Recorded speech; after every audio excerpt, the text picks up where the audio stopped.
우리 기도하시고 수요 성경 공부 시작하도록 하겠습니다. 기도합니다. 사랑의 하나님 고맙습니다. 오늘 이른 아침에 사랑하는 주의 백성들이 이 자리를 기억하여 함께 말씀을 배우기 위하여 모이게 하시니 감사를 드립니다.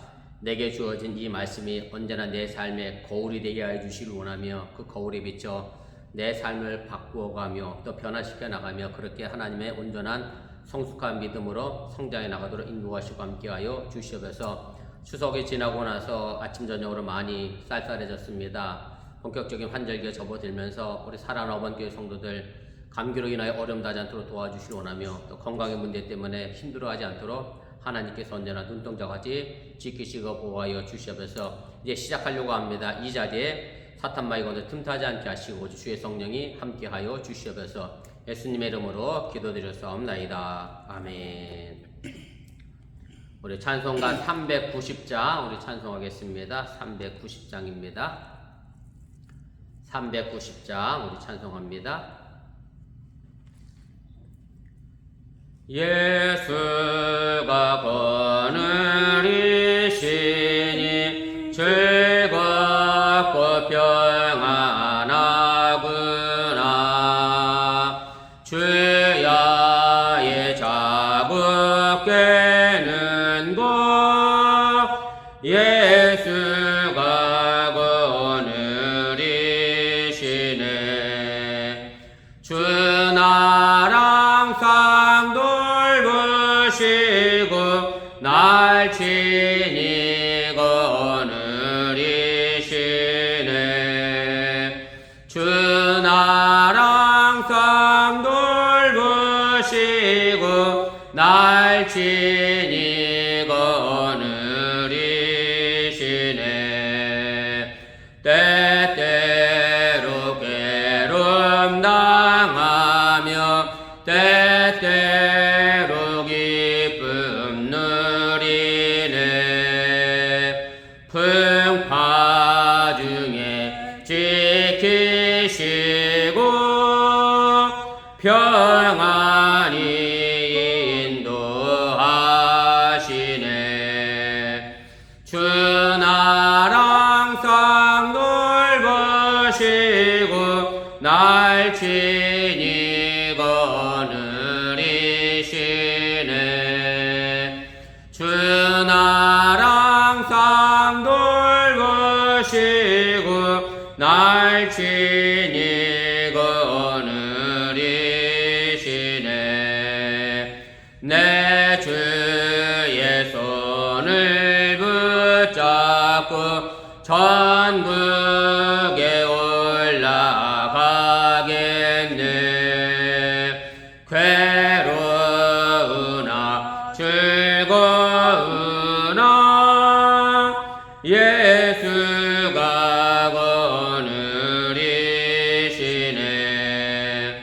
주 나랑 상 돌보시고 날 친히 거느리시네. 주 나랑 상 돌보시고 날 친히 거느리시네. 이 세상 이별할 때에 마귀의 권세 이기네. 천국에 가는 그 길도 예수가 거느리시네. 주 나랑 상 돌보시고 날 친히 거느리시네. 주 나랑 상 돌보시고 날 친히 거느리시네.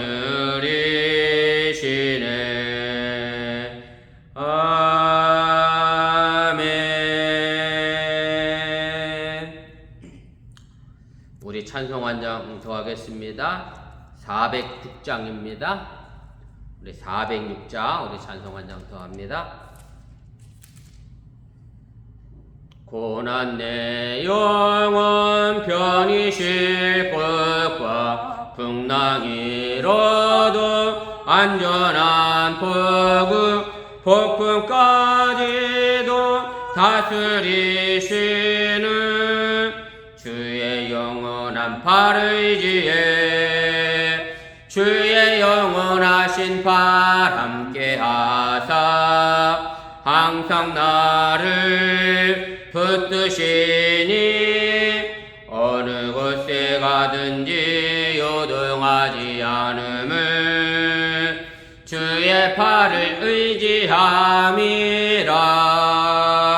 세상 친구들 나를 버려도 예수는 함께 동행함으로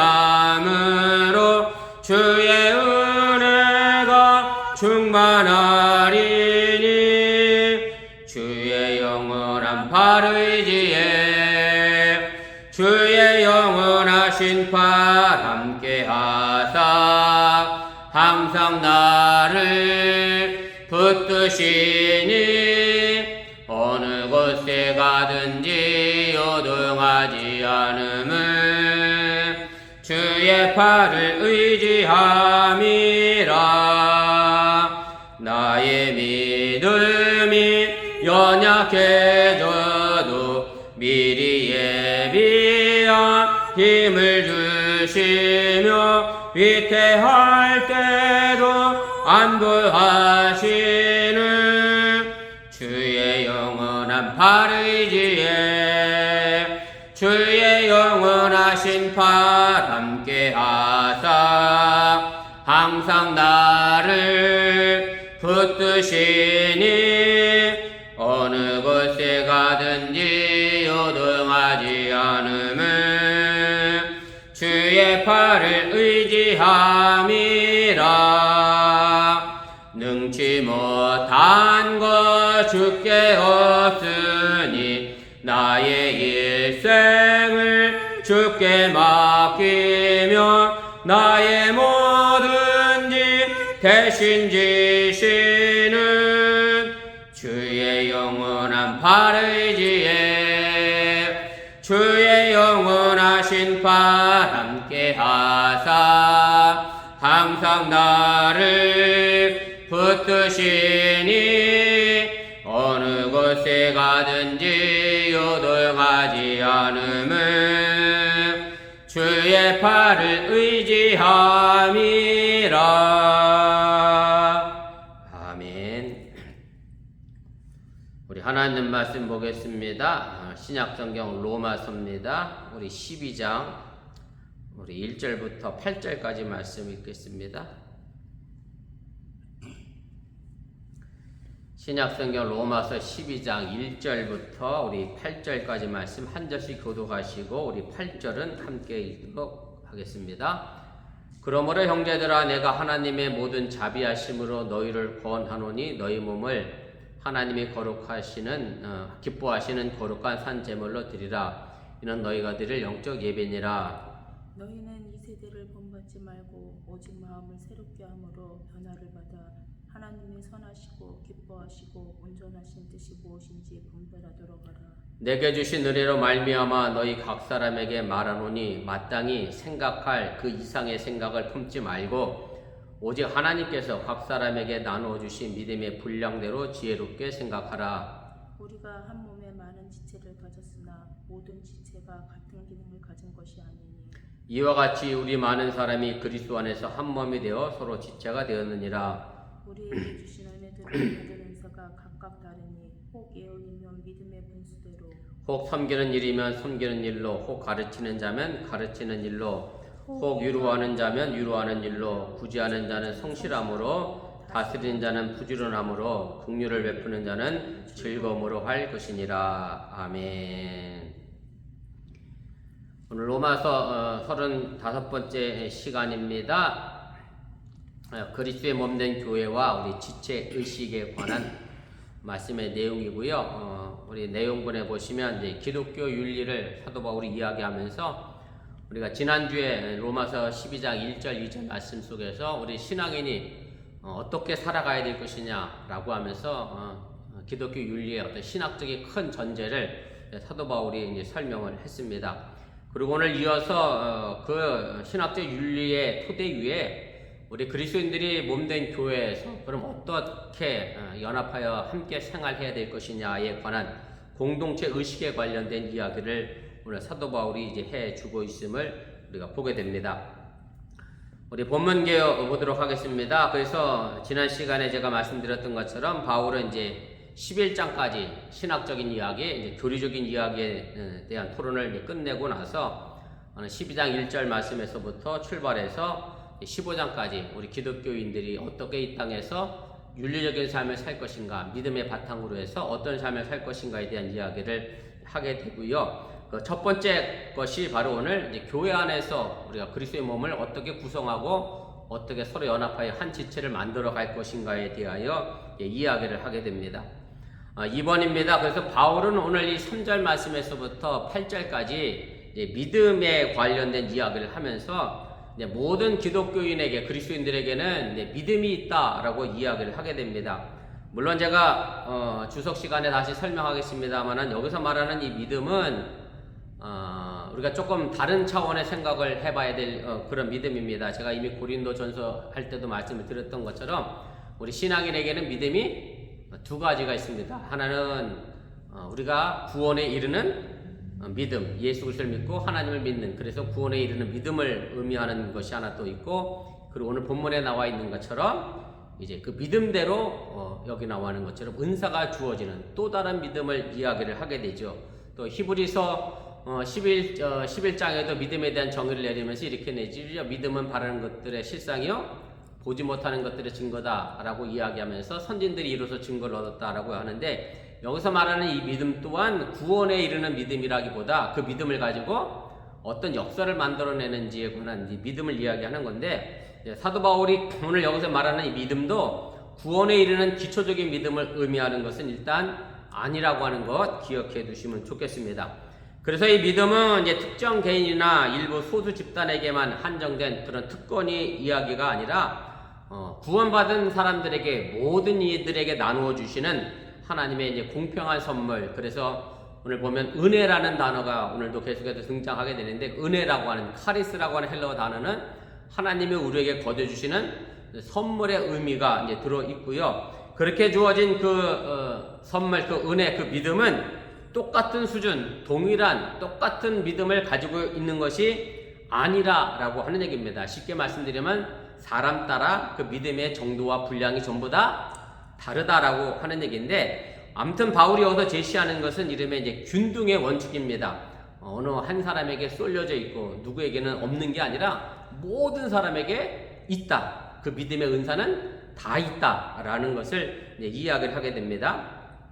3번입니다. 그래서 이제 바울이 균등의 원칙이라고 하는 것은 뭐 누구는 더 많이 갖고 누구는 적게 갖고 있다라는 그런 개념의 의미가 아니라 모든 사람에게 하나님은 그 믿음의 선물을, 은혜의 선물을 주셨다라고 하는 얘기고, 그래서 물론 이제 상대적 크기는 있겠죠. 그러나 상대적 크기에 따라서 사도 바울은 그것을 가지고 그 사람이 더 뭐 높은 위치에 있다, 아니면 이 사람은 더 낮은 위치에 있다, 우열을 가리는 믿음으로 사용되는 것을 의미하는 것은 결코 아니다 라는 것 꼭 기억하시면 좋겠습니다. 그래서 우리가 교회 안에서 은사를 가지고 서열을 나누고 뭐 이런 계급의 조직의 생활을 만들어가는 것 자체가 하나님의 공동체에는 바람직하지 못하다는 것 다시 한번 기억하시면 좋겠습니다.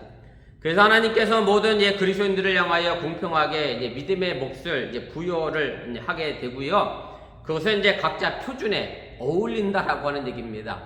그래서 우리들 모두에게 맞게 하나님께서 그 믿음의 은사를 주셨다라고 하는 얘기고, 그래서 그 믿음의 분깃, 내게 주어진 그 믿음의 분깃을 벗어나서 생각하는 것 자체가 무질서한 충동을 만들어내는 결과를 이루어내기 때문에 오늘 사도 바울이 본문에 많이 등장하는 것은 뭐 믿음의 분량대로, 뭐 예언을 하려고 하면 믿음의 분수대로 하라라고 하는 의미로 이야기를 하게 됩니다.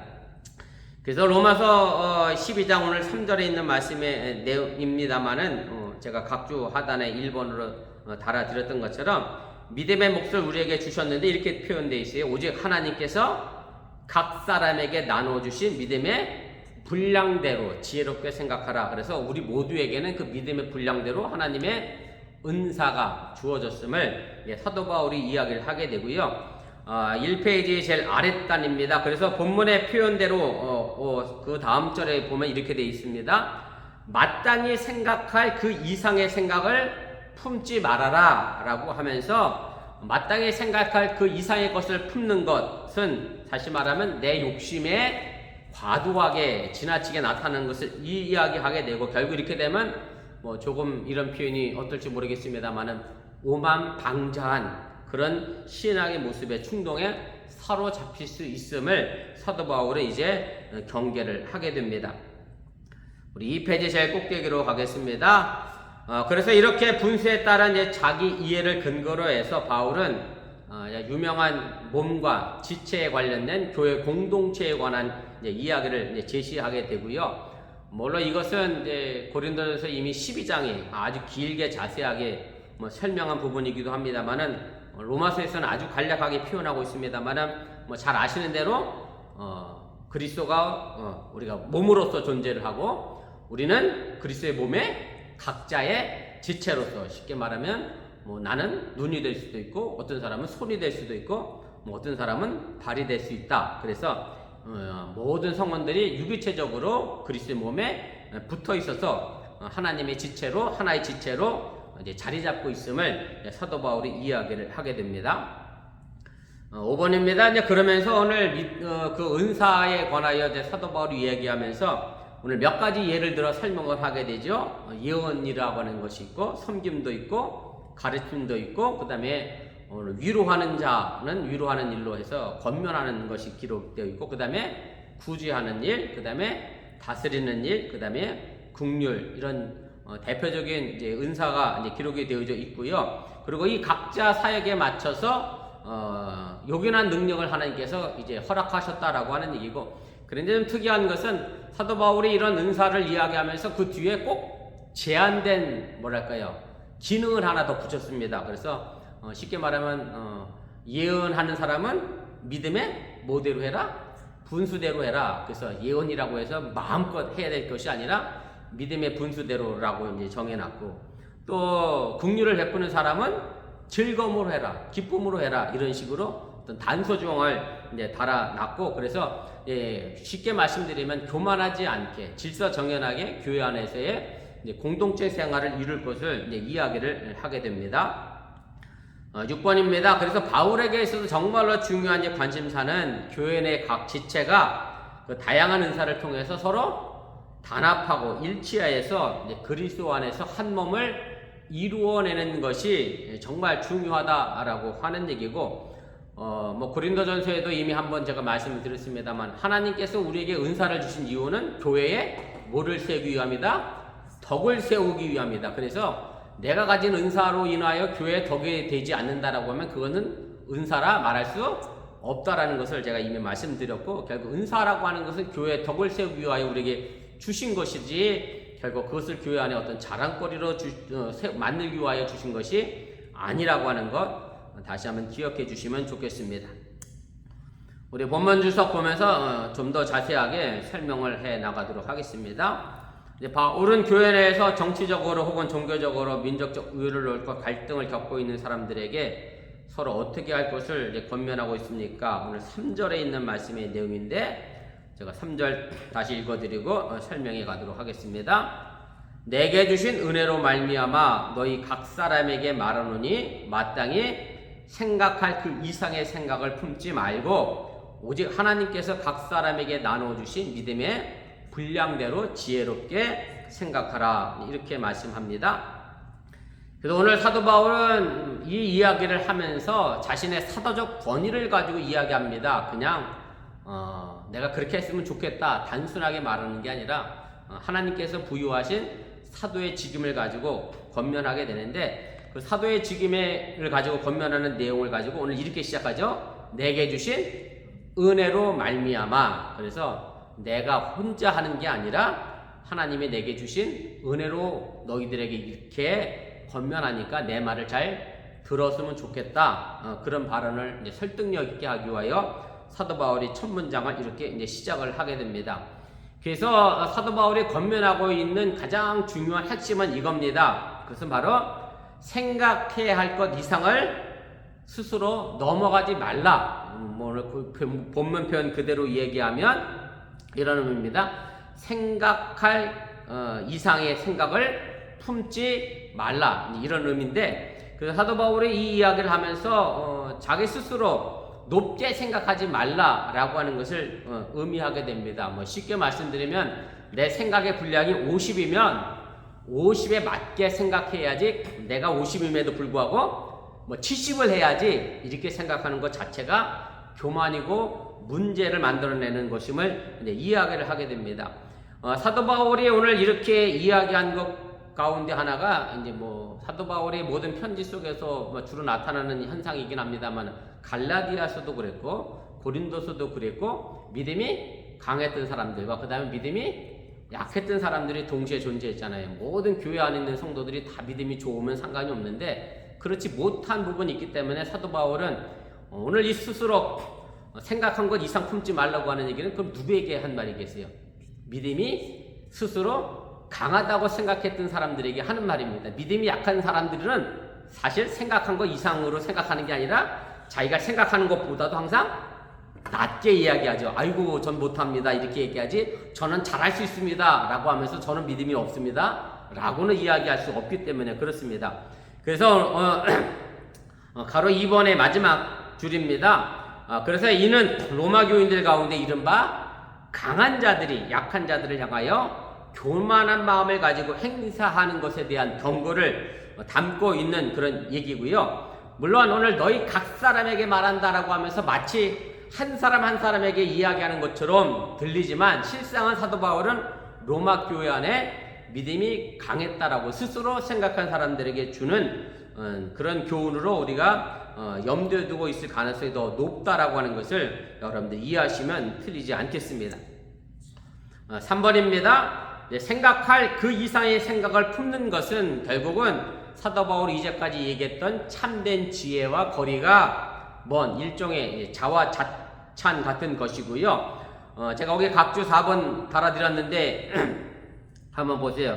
로마서 11장 25절에 있는 말씀의 내용인데, 형제들아 너희가 스스로 지혜 있다 하면서 라고 하면서 이제 사도 바울이 하나님의 비밀에 관하여 하나님의 계시에 관하여 이야기하면서 믿음으로 구원받은 이방인들 교인들을 향하여 야 너희들이 스스로 지혜 있다고 하면서 이것도 모르면 되겠느냐 라는 식의 발언을 했던 적이 있습니다. 그래서 너희들 스스로 나는 지혜 있다 라고 생각하지 말라, 자화자찬하지 말라라고 하는 경고로 담아주고 있는 그런 말씀의 내용이고요. 결국 이것은 이 세대의 가치로, 쉽게 말하면 자화자찬하는 것은 이 세상 사람들을 어떻게 하는 거죠?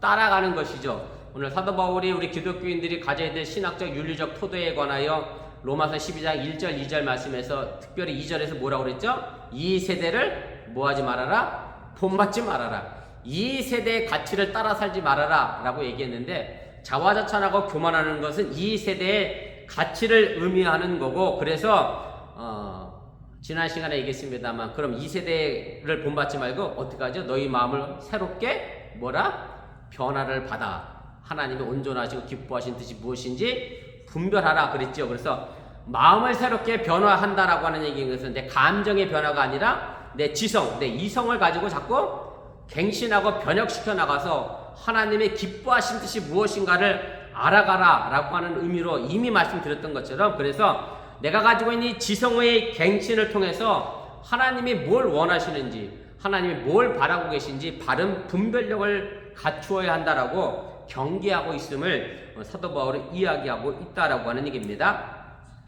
4번입니다. 그래서 생각할 그 이상의 생각을 품는 것, 갖는 것은 결국 뭐와 반대되는 거냐면, 오늘 3절 제일 마지막에 뭐라고 표현하고 있느냐면 사도 바울이 지혜롭게 생각하라 라는 말과 반대되는 겁니다. 그래서 지혜롭게 생각하는 사람들은 결국 뭘 하겠어요?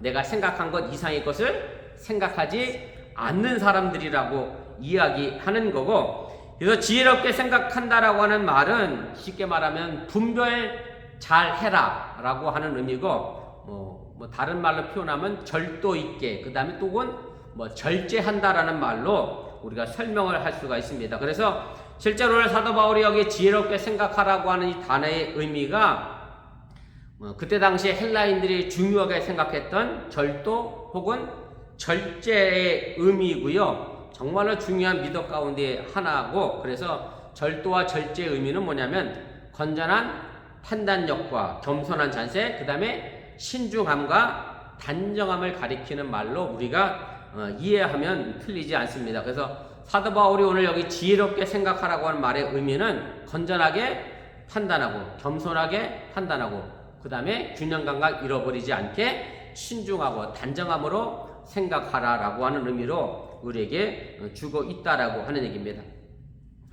5번입니다. 그럼 바울이 여기서 말하는 그 지혜로운 사람은, 그 지혜는, 그 절제는 그럼 어디서 나왔느냐? 사도 바울이 스스로 자생한 것이라고 하는 것을 이야기하는 게 아니라 3페이지 제일 꼭대기로 올라가면 이것은 결국 누가 주신 거예요? 하나님이 주신 은혜의 선물임을 이야기를 하게 되고요. 그래서 하나님이 각자에게 주신 그 믿음의 분량은 우리 기독교인으로서 마땅히 해야 될 생각의 절제를 가능하게 하는 하나님의 척도가 된다라고 하는 사실을 여러분들이 깨달으시길 바랍니다. 그래서 여기서 표현하고 있는 믿음의 분량은 내 자신을 평가하고 측정하는 믿음의 혹은 뭐 기준, 표준이라는 말로 우리가 해석할 수도 있습니다. 우리 가로 6번입니다. 그래서 바울이 여기서 언급하고 있는 것은 이제 제가 아까도 말씀드렸던 것처럼 이 믿음은 그리스도를 믿는 신앙이라고 하는 구원론적인 의미와는 다르다라는 말씀을 이미 제가 앞서 드렸고요. 이 믿음은 하나님과 하나님의 역사에 대한 일반적인 신뢰의 마음을 이제 가르치는 것이고, 그래서 사실은 하나님, 그러니까 구원에 이르는 믿음은 뭐 크고 작다라는 개념의 의미가 없어요. 그냥 믿음이 뭐라고 표현하면 돼요? 있다 없다로 하면 되는 거예요. 내가 구원 받았어? 그럼 내가 믿음이, 하나님을 한 믿음이 있다가 되는 거고, 근데 여기서 나와 있는 이 믿음은 크고 작다라는 말로도 얼마든지 설명할 수 있다라고 하는 얘기고, 그래서 히브리서 11장에 보면 그래서 믿음을 가지고 뭐 아브라함은 무슨 일을 했고 뭐 누구는 무슨 일을 했고 누구는 무슨 일을 했다라고 하는 것에 정도의 차이가 나와 있는 것이 그런 의미로 그 믿음이 주어진 것이라고 하는 것을 여러분들이 이해하시면 되겠습니다. 그래서 이 믿음은 하나님과 하나님의 역사에 대한 일반적인 신뢰의 믿음이고, 그래서 뭐 하나님을 많이 신뢰하는 사람도 있고 많이 신뢰하지 못하는 사람도 분명 있잖아요. 이제 그런 믿음의 척도를 이야기하는 거고, 이 믿음은 하나님의 이제 모든 사람에게 할당한 은혜의 분계시고, 이것은 사람에 따라 다양하게 하나님이 하사한 삶의 몫으로 그 하나님의 부르심에 신실하게 응답하고 감당해야 될 책임이 있는 의무의 믿음이라고 하는 것을 여러분들이 기억하시면 좋겠습니다. 그래서 우리가 교회에서 신앙생활하면서 제가 아까 믿음이 강한 자, 약한 자를 얘기했습니다만은 고린도서에도 뭐 이미 그랬습니다만 믿음이 강한 사람들이 믿음이 약한 자들에게 뭐라 그랬어요? 야, 나는 이렇게 하는데 너희는 왜 이렇게 하지? 못하느냐? 라고 말할 수 없는 게, 왜냐면 하나님은 각 사람에 따라 뭘 줬어요? 다양하게 믿음의 분량을 줬기 때문에 물론 뭘 잘해서 겉면에서 믿음을 좋게 하려고 하는 측면에서야 하면 상관이 없지만 그 사람에 대하여 뭐 무시하거나 멸시하는 태도의 믿음의 분량을 이야기하는 선은 안 된다라고 하는 것을 꼭 여러분들이 기억하시면 좋겠습니다. 7번입니다. 그래서 이 점을 의식하는 우리 그리스도인들은 이제 분수에 넘치도록 자신을 높게 생각하여 교만해질 수 없는 것이 이제 당연하다라고 하는 얘기고, 결국 이 믿음의 척도를 넘어서게 되면 어떻게 되겠어요? 전체의 교회 질서를 어지럽히는 결과를 초래할 수도 있음을 여러분들이 꼭 기억하시면 좋겠습니다. 8번입니다. 그러므로 자기와 동등한 하나님의 피조물이자 이제 그리스도 안에서 구원의 동반자를 향한, 제가 길게 어렵게 썼습니다만 쉽게 말하면 교회 안에 있는 같이 신앙생활하고 있는 교인들에게 어떤 마음의 자세를 가져야 하느냐면 맑은 정신과 겸손한 마음의 자세, 신중함과 절도 있는 태도가 우리에게 요구되어진다라고 하는 것을 잊지 마시기를 바랍니다. 2번입니다. 바울은 몸과 지체로 무엇을 오늘 설명하려 했습니까? 오늘 4절, 5절 말씀의 내용인데, 이미 뭐 잘 알고 계신 말씀이긴 합니다만 제가 다시 읽어드립니다. 우리가 한 몸에 많은 지체를 가졌으나 모든 지체가 같은 기능을 가진 것이 아니니 이와 같이 우리 많은 사람이 그리스도 안에서 한 몸이 되어 서로 지체가 되었느니라. 사도 바울은 이제 서로를 향하여 절도 있게 분수 있게 맞는 행동을 해야 될 것을 가르친 이유가 뭐냐면 결국 그의 그리스도의 몸과 그다음에 그에 딸려 있는 지체에 관련된 교회론을 위하여 이 말씀을 이제 행하게 됩니다. 그래서 앞서 개인의 경건의 훈련을 위하여 많은 지체들이 하나님의 의의 병기로 이제 쓰임 받을 것을 이제 이야기를 했던 것처럼 이제 바울은 이제 공동체 차원에서도 모든 지체가 한 몸 속에서 통합되어져서 이제 공동의 선을 이루어 나갈 것을 이제 이야기를 하게 됩니다. 제가 앞서 말씀드렸던 것처럼 각주 5번 제가 하단에 달아드렸는데 로마서 6장 19절이죠. 이제는 너희 지체를 의에게 종으로 내주어 거룩함에 이르라 라고 하면서 우리가 의의 병기로 온전히 쓰임받기를 사도 바울이 이미 이야기를 했고, 그래서 우리가 그리스도의 몸된 교회 안에서 서로 통합해서 공동의 선을 이루어 가야 한다라고 하는 얘기입니다. 3번입니다. 이 주제는 제가 이미 고린도전서 12장 할 때 말씀을 잘 드렸고, 물론 오래된 얘기라 기억이 잘 안 나실 수도 있겠습니다만은 간략하게 로마서에서는 이제 표현을 하고 있고요. 말하자면 간단하죠. 그리스도의 몸으로서 공동체를 이루는 교회는 하나의 몸이고, 그리고 그 구성원들은 교인들은 그 몸의 이제 지체와 같다라고 하는 얘기고, 그래서 결국 이로써 부활한 그리스도에게 우리 교회 구성원들이 함께 연합해서 다양한 일들을 감당해야 할 것을 이야기하고 있음을 여러분들이 기억하시면 좋겠습니다.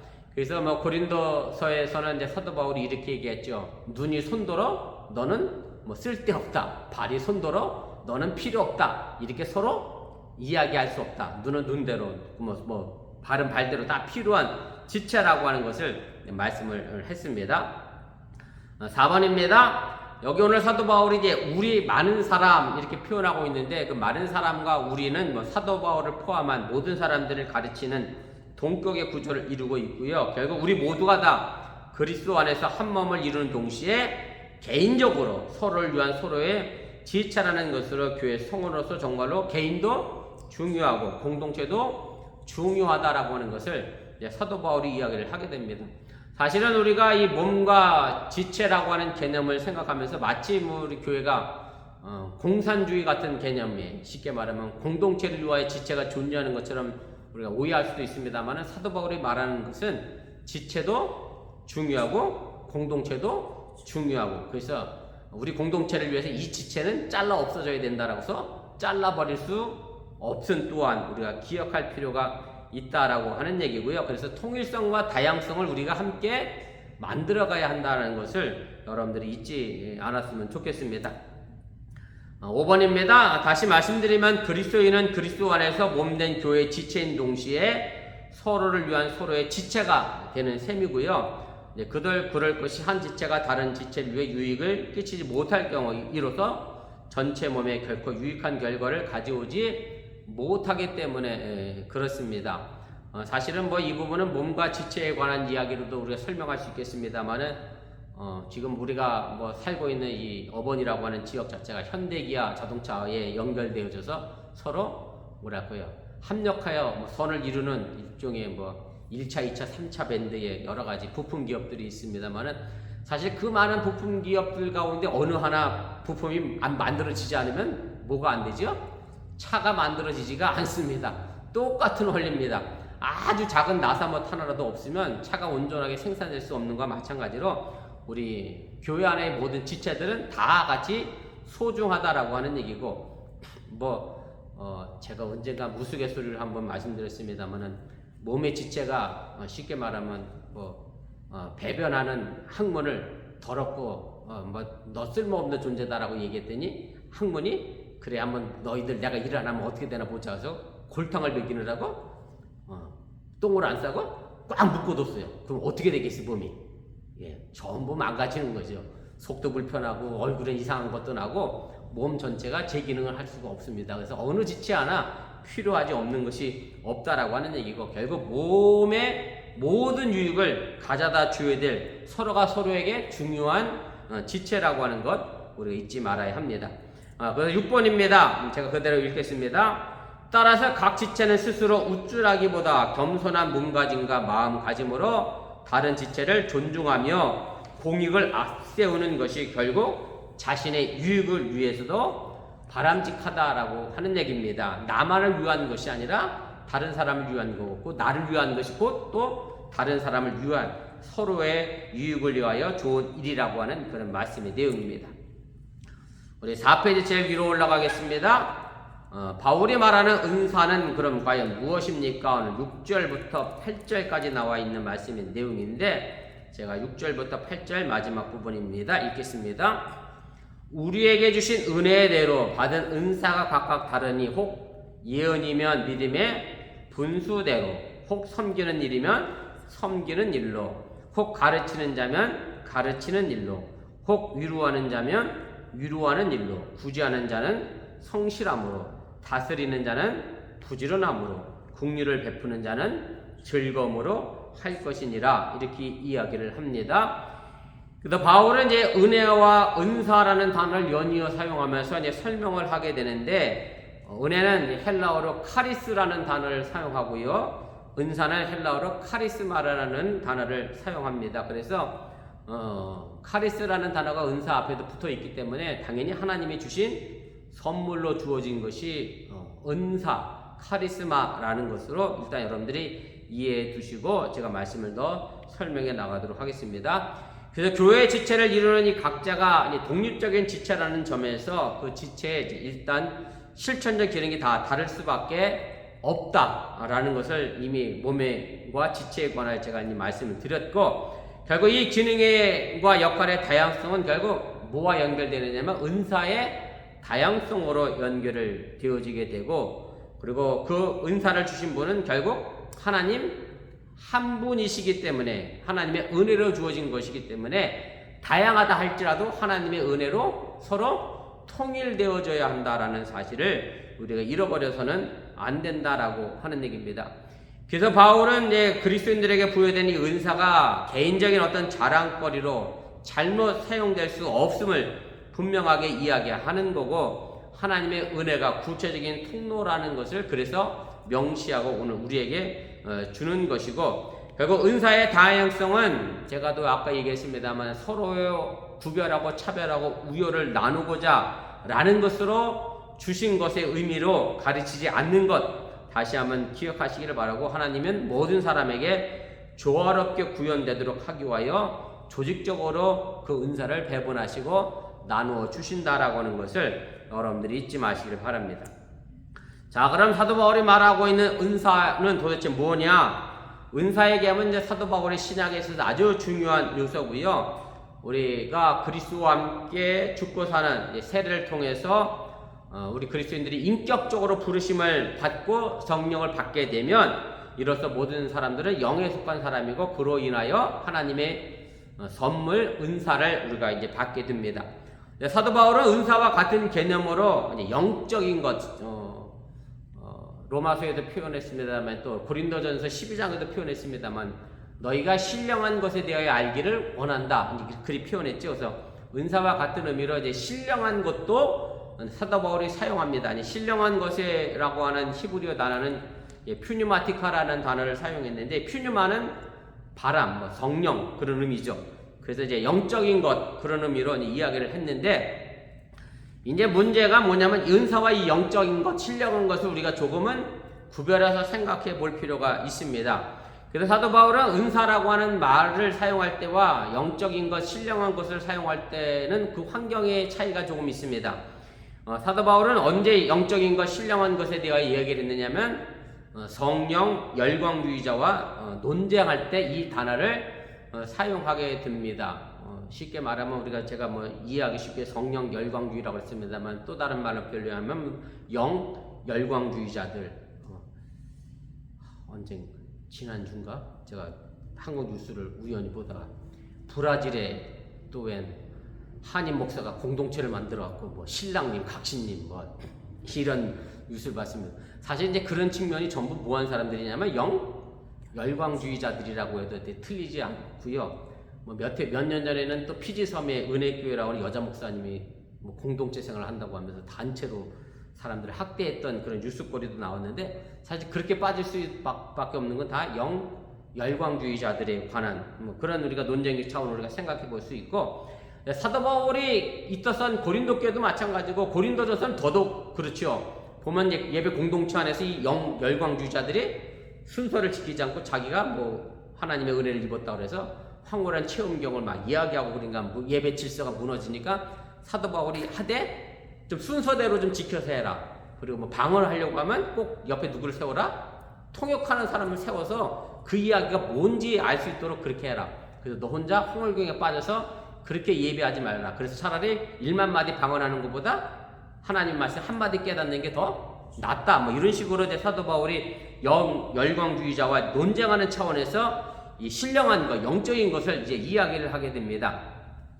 그래서 제가 두 번째 줄입니다. 가로 4번 두 번째 줄인데 그 중간 이유부터 읽겠습니다. 함께 보시면 좋겠습니다. 바울에 의하면 종교적 황홀경이나 기적을 행하는 것은 성령의 역사일 수도 있습니다만은 반대로 그렇지 못한 양면적인 경우를 가지고 있기 때문에 이 부분에 대하여 굉장히 주의시키고 있음을 우리가 기억할 필요가 있습니다. 왜냐하면 그것들은 악마들도 이방인의 신들도 우상들도 행할 수 있는 것이기 때문에 그렇습니다. 우리 6절 제가 6번 각주 6번 달아드린 고린도전서 12장 1절 3절에 있는 말씀의 내용인데 한번 보세요.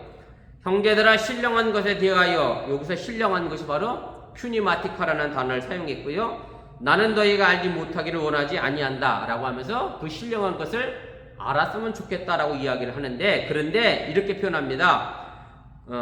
너희도 알거니와 너희가 이방인으로 있을 때 말 못하는 우상에게로 끄는 그대로 끌려갔느니라. 쉽게 말하면 예수 믿기 이전에, 신앙을 갖기 이전에 우상에게 절하던 그 시대에도 이 사람들에게는 뭐가 있었어요?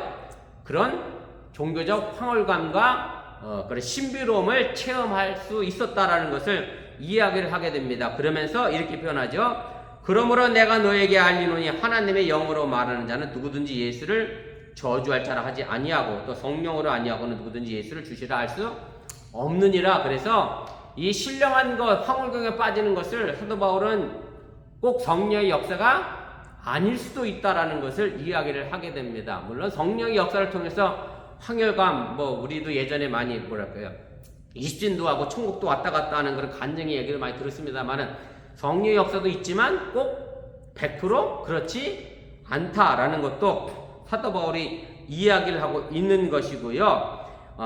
그 다음입니다. 따라서 바울은 성령의 체험과 은사를 그리스도 안에서 뭐 시키고 있는 거냐면 제한을 시키고 있는 겁니다. 그리스도 안에서의 성령의 역사를 이야기하는 거지, 그리스도를 벗어나는 성령의 역사는 성령의 역사라 말할 수 없음을 사도 바울이 이야기하는 거고, 그리고 그리스도 안에서 그 성령의 역사는 교회를 위해서 뭘 해야 돼요? 섬기는 역사로, 그리고 교회에 덕을 세우는 일로 행해줘야 한다라는 것을 이야기하고, 그러할 때만 하나님의 은혜의 유효성이, 능력의 유효성이 보증된다라고 하는 것을 이제 이야기를 하게 됩니다. 그래서 간략하게 정리하면 5번입니다.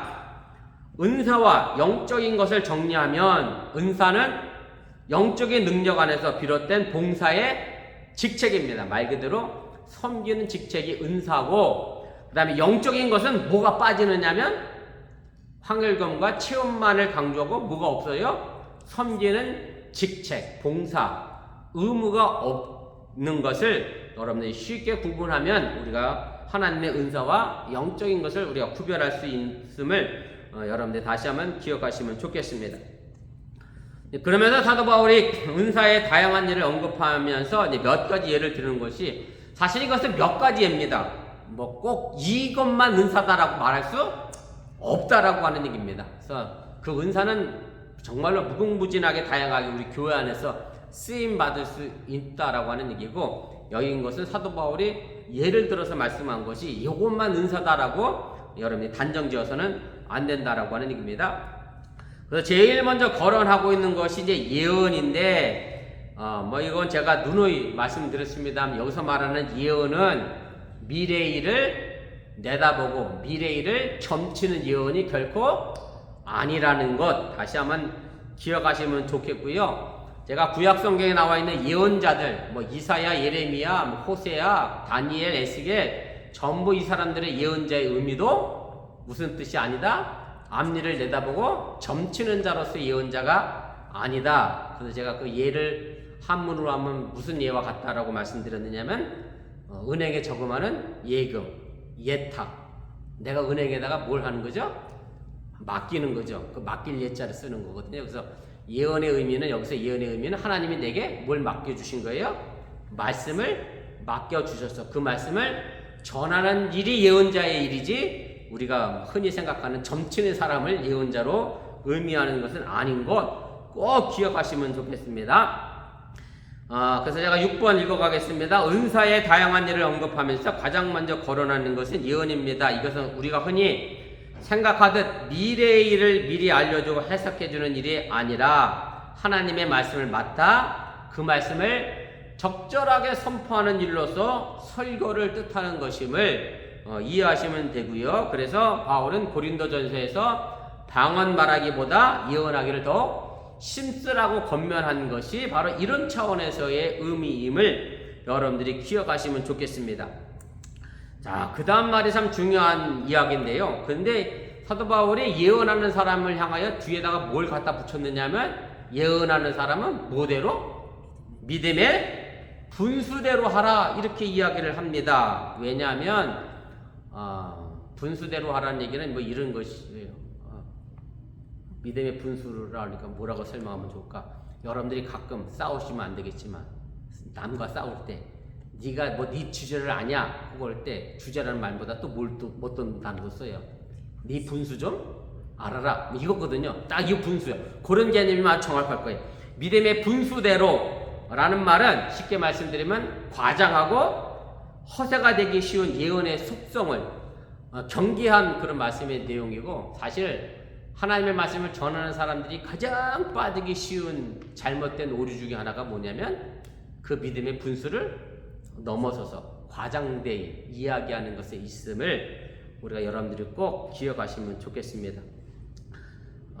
뭐 우리 오집사님이 한국 뉴스를 보셨는지는 잘 모르겠습니다만 저는 이번에 그 사랑제일교회 혹시 아세요 그 사건? 장희동에 재개발 구역의 사랑제일교회가 정광훈 목사가 딱 버티고 있어서 알박기 하고 있었잖아요. 원래 예산대로 하면 얼마 받았어야 되느냐면 80억을 받았어야 되는데 법원에서도 뭐 재개발하는 구역 측에 손을 들어줬음에도 불구하고 강제 집행에 교인들이 지금 말 그대로 내가 생각하기 교인인지 아닌지 구별도 못하겠어요. 가스통수 들면서 가스 분사하면서 뭐 화염병 던지면서 저지해서 결국 강제 철거 못했잖아요. 그리고 나서 얼마를 받아갔느냐면 500억을 받아서 이제 합의를 했어요. 그런데 그리고 나서 전광훈 목사라고 말 붙이기도 전 사실 부끄럽습니다. 목사가 설교하는 내용이 뭐냐면 자기가 말하니까 하나님이 얼마를 주셨다고? 500억을 주셨다고. 저는 그건 하나님의 주신 게 아닙니다. 교회가 불법을 행해놓고선 하나님이 500억 줬다라고 말하는 것 자체가 나는 그 예언에 뭐를 넘어선 거예요? 분수를 넘어서는 일을 본인 스스로 하는 거고 정광훈 목사가 한 대표적인 말이 하나님 나한테 까불면 어떻게 돼? 하나님이 죽어 그랬잖아요. 하나님이 누구 밑에 있어? 정광훈 목사 밑에 있는 사실은 대형교회 목사님들이 사실 이런 실수도 많이 하고 이런 뭐 쉽게 넘어가는 뭐 대형교회 목사뿐만 아니라 사실은 모든 목회자가 제일 경계해야 될 부분이 이 믿음의 분수를 넘어서서 허황되이 과장하는 것에 허세에 있음을 우리가 정말로 잊지 말아야 합니다. 그래서 이 말의 의미는 정확히 이야기하자면 이런 겁니다. 제일 아랫단입니다. 가로 7번의 제일 아랫단 보겠습니다. 이 말은 예언자가 이해하고 설명하여 전파하는 복음의 진실성은 누구에 의하여 검증되어야 하느냐면 다른 사람들에게 의하여 시험을 받아야 하고 검증되어져야 하고 그가 전하는 메시지의 적합성도 이것이 과연 맞느냐라고 인정받아야 한다는 것에 있음을 우리가 잊지 말아야 합니다. 왜냐하면 5페이지 제일 꼭대기로 올라가겠습니다. 영열광주의자들, 성령 열광주의자들이 자신들이 열광적으로 특권적인 설교를 해대면서 교회 공동체를 어떻게 했기 때문에 분열하고 나눠놨기 때문에 질서를 파괴했기 때문에 사도 바울이 이렇게 경계하고 가르치고 있는 것이고요.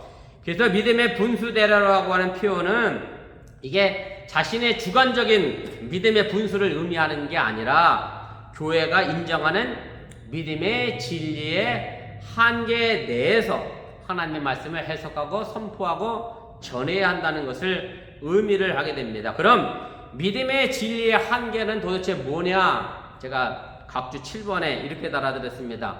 우리 존 웨슬리 목사님이 우리 감리교를 시작하시면서 우리 감리교의 4대 전통을 이야기를 하게 됐는데 4대 근본 원리죠. 우리 감리교인들은 감리교 목사님들 사실은 이것에 근거하여 설교를 합니다. 감리교회는 성경과 이성과 전통과 그리고 경험의 한계 내에서 하나님의 말씀을 전하는 것이지 사실 이것을 넘어서면 그것은 예언의 믿음의 분수를 넘어서는 거고 허세와 가장으로 점철될 수밖에 없다라는 것 우리가 꼭 기억할 필요가 있고 그래서 사실은 목회자를 위하여 교회 목사를 위하여 우리가 꼭 기도해야 될 것은 뭐냐면 저 자신도 늘 그렇습니다만은 일종의 저도 직업병일 수도 있는데 내가 전하는 말이 핵폭력 잘못 전하는 말이 되지 않도록 제가 늘 삼가 조심하면서도 말씀을 전합니다만은 우리가 이런 부분에 있어서 정말로 지혜롭게 판단해야죠. 절도 있고 절제해야 되고 이런 부분을 우리가 넘어서지 않도록 늘 조심해야 한다고 하는 사실을 여러분들이 잊지 마시기를 바랍니다.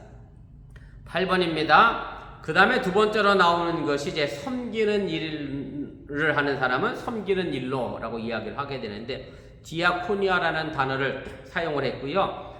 디아코니아는 사실은 넓게 생각하면 전도와 설교, 훈계와 격려 모두 포함하는 우리 기독교인들이 행하는 사역을 총체적으로 일컫는 말이고 사도 바울은 이 말을 다른 것에서 제가 로마서 11장 13절만 기록했습니다만 자신의 복음 전하는 사역을 가지고 뭐로 또 표현했느냐면 디아코니아라는 단어를 썼습니다. 그래서 고린도서에도 그렇고 그때는 다 한국 개역 성경에는 뭐라고 번역했느냐면 직분이라고 번역을 해놨어요. 그래서 직분자도 섬기는 겁니다. 직분자, 맡겨진 사람 다 섬기는 일이고 그래서 우리 교회 안에 직분자들, 교회 임원들도 전부 뭐 하는 사람들이어야 돼요? 섬기는 사람들이어야 하는 것을 여러분들이 기억하시면 좋겠고요. 8번 두 번째 줄 중간부터 읽겠습니다. 바울은 교회를 위한 자신의 목회 사역을 이 단어로 이제 표현을 했고 그러나 본문에서는 넓은 의미로 표현한 것이 아니라 교회 내에서 교회 현장에서 재정적인 문제나 공동 식사에 관련된 봉사와 같은 구체적인 섬김의 행위를 염두에 두고 사도 바울이 이 이야기를 하고 있다라고 하는 얘기입니다. 우리가 추석을 기점으로 해서 이번 주부터 또 교회가 코로나 때문에 멈춰졌던 애찬을 다시 시작하는데 사실 이분들이 재정적으로도 헌신하시고 본인들 스스로가 또 나와서 봉사하는 이 모든 것들이 뭐예요? 전부 직분이고 섬기는 은사라는 것도 우리 기억하시면 좋겠고요. 사실은 이렇게 직분자들 섬기는 은사가 없으면 서로에게 공동의 유익을 나눠줄 수 없음 또한 우리가 잊지 말아야 합니다. 9번입니다. 그 다음에 나오는 은사는 이제 가르치는 자가 나오죠. 물론 이제 구약 성경과 예수님의 말씀을 가르침을 해석하거나 교회의 교리적 전통을 교육하는 역할을 담당하는 것으로 우리가 이해하면 틀리지 않고요. 그 다음에 10번입니다. 위로하는 자가 등장하게 되고 우리 개역 개정 성경에는 위로하는 자로 번역이 되어 있습니다만은 개역 개정이 있기 전에는 개역 성경에는 이것이 권면하는 자라고 번역이 되어 있고 그래서 위로하는 자라고 하는 말의 의미는 어원적으로 헬라어 원적 의미를 보면 누구를 곁으로 부르다라고 하는 의미를 가지고 있는데 대체적으로 위로와 격려와 권면 또는 특정 사안에 대한 관점과 호소의 행동을 포함하는 개념으로 세우게 됩니다. 그리고 사실은 이 위로하는 것은 모든 교인들이 가져야 될 은사고 직책임을 사도 바울이 이야기를 했습니다. 11번입니다. 이제 구제가 나오게 되고요. 구제라는 말은 설명하지 않아도 여러분들이 잘 아시는 것처럼 내 개인 소유물을 남에게 나눠주는 그런 행동을 가르치는 것이고 가난한 사람들을 위한 구제 넓은 개념으로 또 생각해보면 뭐 공공의 자금을 마련을 위한 이제 기부 행위까지 이제 포함하게 되고, 그러면 이제 사도 바울이 구제하는 사람에 대하여 구제하는 사람은 어떻게 하라고 했느냐면 성실함으로 해라 이렇게 했는데, 성실함으로 번역을 해놨는데 원래의 의미를 번역을 보면 이런 의미입니다. 헬라어 의미는 이것저것 따지지 말고 자기 영광을 내세우지 않고 순수하게 하라는 의미인데, 개역 개정 성경에는 이것을 가지고 성실하게로 번역했습니다. 사실은 구제하면서 내 재산을 나눠주면서 이것저것 따지면 아무래도 재개되겠죠. 이제 그런 부분에 있어서 사도 바울은 그렇게 표현하고 있고요. 그 다음에 12번입니다. 다스리는 자는 이제 문자적으로 보면 그 가운데 서는 자, 앞서 인도하는 자, 이제 지도자를 의미하는 거고, 그리고 이 지도자에 대한 덕목으로 사도 바울은 뭐라고 표현했느냐면 부지런하게 하라 그랬어요. 사실은 지도자는 부지런해야죠. 이것저것 살펴야죠. 부지런하지 못하면 지도자가 될 수 없다라고 하는 얘기고, 그래서 지도자는 다스리는 자는 부지런함으로 덕목으로 사도 바울이 이야기를 하고, 마지막 13번입니다. 긍휼을 베푸는 자는 어찌 보면 가장 포괄적인 그 은사의 개념이고, 뭐 긍휼이라고 하는 말은 대체적으로는 전부 하나님의 속성으로 사용됩니다. 그래서 성경에는 긍휼보다는 또 하나님의 자비라는 단어로도 번역이 되고요. 근데 사람에게 쓰인 것은 사도 바울 서신에서 이곳이 유일합니다. 그래서 이것은 원래 하나님의 속성이고, 물론 좁은 의미로 보면 뭐 구제하는 것과 같은 내용이긴 합니다만은 넓은 의미로 우리가 사도 바울은 사용하고 있음을 기억하시고, 우리가 모든 이들을 향하여 자비로운 마음을 가지는 것이 또한 하나님의 은사고, 그래서 이 긍휼함을 위해서는 뭐가 필요하겠어요? 억지로 해야 될 일이 아니기 때문에 사도 바울은 즐거움으로 할 것을 이야기를 하게 되고요. 억지로 해서는 결코 오래 갈 수 없기 때문에 그렇습니다. 그래서 오늘 사도 바울이 오늘 표현하고 있는 교회의 몸과 지체를 통해서 우리에게 주신 은사에 관한 말씀을 오늘 나누어 주셨는데, 우리 사랑하는 어번교회 성도들 여러분들 모두에게 은사가 다 있습니다. 오늘 여기 나와 있는 6개뿐만 아니라 그 외에도 엄청나게 많은 다양한 은사가 있음을 기억하시고, 내가 이 교회 공동체를 위해서 뭘로 헌신하고 섬길 수 있을까? 내게 주어진 봉사의 은사는 무엇일까? 생각해 보시면 반드시 있음을 기억하시고, 그 은사를 잘 사용해서 우리 어번교회 공동체를 하나님의 교회로 또 그리스도의 몸으로 잘 세워나갈 수 있기를 주님의 이름으로 간절히 축원을 드립니다. 우리 합심해서 함께 기도하겠습니다. 오늘 그리스도의 몸된 교회와 지체의식이라는 제목으로 오늘 말씀을 가르쳤습니다. 오늘 사도 바울이 전하고 있는 교회의 몸, 그 다음에 우리의 지체, 우리 교인들, 성도 간의 구성원 간의 관계가 어떻게 이루어져야 될 것이냐, 뭐 따로따로 다 존재하는 것 같지만 그렇지 않다라고 하는 얘기고, 서로가 서로를 위하여 존재하는 귀한 지체라고 하는 거 여러분들이 잊지 마시고, 내가 저 사람을 위하여 또 저 사람은 나를 위하여 서로 존재하고 있음을 잃어버리지 않기를 바랍니다. 그래서 우리 어번교회 성도들이 비록 적은 무리가 함께하고 있지만 서로에게 꼭 필요한 믿음의 공동체라고 하는 사실 여러분들이 잊지 마시고, 이 지체 안에서 그리스도의 몸된 교회에 잘 붙어 있어 서로에게 유익이 될 수 있는 그런 믿음의 삶을 살아갈 수 있기를 바랍니다. 우리 허건산이 아직 코로나 때문에 오늘 수요 예배도 함께하지 못했는데 위에서 기도해 주시고, 또 우리 정지사님 지난주에 아프셔서 일찍 가셨는데 뭐 그것 때문에 오늘 함께하지 못한 것 같은데 위에서 기도해 주시면 고맙겠습니다.